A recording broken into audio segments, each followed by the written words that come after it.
Once upon a time in Romania, there were 1,001 jump scares. That's one way to describe The Nun, the fifth entry in the Conjuring horror film series. Based on the case files of paranormal investigators Ed and Lorraine Warren, The Nun is chronologically the first chapter of the Conjuring story, taking audiences back to 1952 for a few nights of religious horror. The Nun is about more than just a Marilyn Manson lookalike terrorizing a creepy church. In fact, the movie weaves a web of connections to every Conjuring universe movie that came before it. If you were too spooked by the final showdown to pay that much attention to the what and the why, then relax. We're ready to break down what it all meant. Pop on your habits and your purple stoles, and let's dive into the ending to The Nun.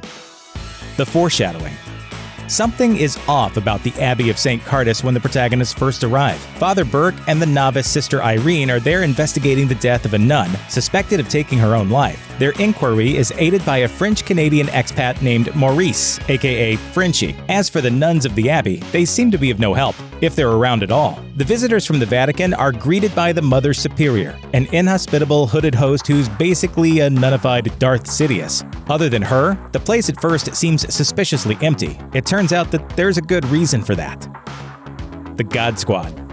It becomes clear early on that evil has taken root within the Abbey, an impression that's confirmed when Irene meets some of the Abbey's shell-shocked nuns. It appears that the Sisters of the Abbey have spent centuries in constant prayer to keep a demon from entering the world through a portal in the Abbey, but it's starting to look like a losing fight. As the nuns' final act kicks in, Irene is enlisted to help pray the devil away. She's joined by an entire squad of nuns who mean business, all praying like their lives depend on it. It's an awesome moment, but also completely fake, as it's shortly revealed that none of those nuns actually exist. Stop believing.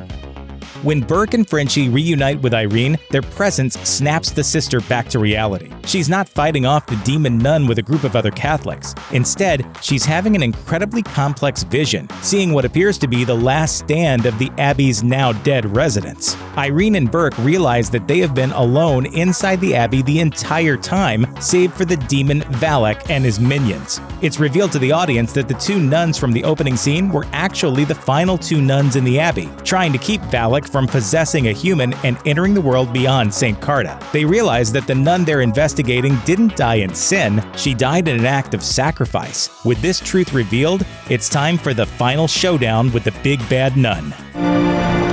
Just got real. Bloody hell. After steeling themselves for the final battle, our holy heroes descend into the catacombs. There, Irene realizes the meaning of a vision she's been having since childhood. A message in those visions, Mary points the way, turns out to be a set of instructions that are literally true, as she follows a pointing Virgin Mary statue to a conspicuous fake wall. Using the key from the movie's opening, the trio unlocks a hidden door to a secret passage, revealing an ancient glass relic containing the blood of Jesus Christ. Armed with this powerful weapon, the three go deeper into the catacombs to confront Valak and hopefully close off the Abbey's gate to hell. Things go south when Irene literally stumbles onto a trap. She's briefly possessed by Valak until Frenchie breaks the relic and smears the blood of Christ onto her skin. The move drives the demon away, but not without a fight. Irene and Valak tumble into the water of a flooded room. Valak holds Irene underwater until she goes limp, seemingly drowning her, and then Irene spits the entire container of Christ's blood into Valak's face, grossing the demon out so much that it decides to go back to hell. Did I get any in my mouth? Oh my God! Did I get any in my mouth? Evil persists. When Christ's blood spills into the water of the flooded room, Valak is overwhelmed by its holy might. The demon dissolves, and the rift is sealed up in the process as well. Just like that, the evil has been banished. The heroes have apparently won, or so it seems. The next day, as Frenchie prepares to transport Burke and Irene back to the village, he rubs a hand across his neck, revealing a conspicuous new sign of the inverted cross on his skin, apparently marking him as being possessed by something evil. That's right. It looks like our hero's victory isn't so certain after all. After all that, the demon accomplished its goal. Full circle. The movie cuts to 20 years later, revisiting a scene from the very first Conjuring movie. It's revealed that the lecture the Warrens were seen giving in that movie about a possessed man named Maurice was the same Maurice we know better as Frenchie, possessed by Valak. She saw something. Euro ergo te draco ne quisime in nomini agni immaculati cum